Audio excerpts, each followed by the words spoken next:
সাত সকালে ধর্মতলায় উদ্ধার লক্ষ লক্ষ টাকা। একেবারে ফুটপাতে বসেই চলছে টাকা গোনার কাজ। জানা গিয়েছে এখনো পর্যন্ত প্রায় ৩ লক্ষ টাকা উদ্ধার হয়েছে, তবে সংখ্যাটি আরও বাড়তে পারে বলে জানা যাচ্ছে। ঘটনাস্থলে টাকা গোনার কাজ শুরু করেন পুলিশের স্পেশাল টাস্ক ফোর্সের সদস্যরা।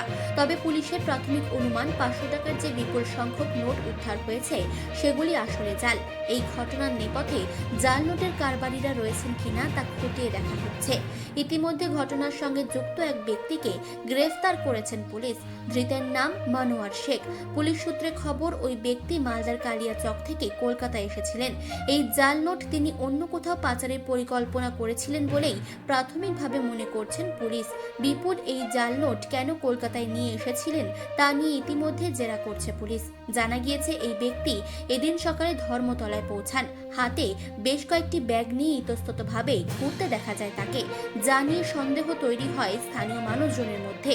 এরপরই স্থানীয় পুলিশ প্রশাসনকে এই বিষয়ে খবর দেওয়া হয়, যার পরেই প্রথমে মনোয়ার শেখকে আটক করেন তারা। তল্লাশি চালানো হয় ব্যাগে, আর তা খুলতেই কার্যত চমকে ওঠেন তারা। দেখেন ব্যাগের মধ্যে সারি সারি ৫০০ টাকার নোট, কিন্তু উদ্ধার হওয়া নোটগুলি সম্পূর্ণ জাল।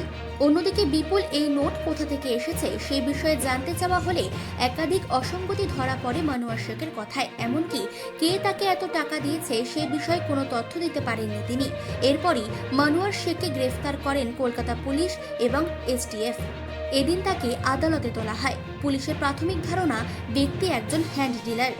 লালবাজার সূত্রে খবর, ওই ব্যক্তিকে জিজ্ঞাসাবাদ করে এই চক্রের সঙ্গে আর কারা কারা যুক্ত রয়েছেন তা খতিয়ে দেখছে পুলিশ। মানসী বসুর রিপোর্ট, চেতনা বার্তা। জেগে থাকে, জাগিয়ে রাখে।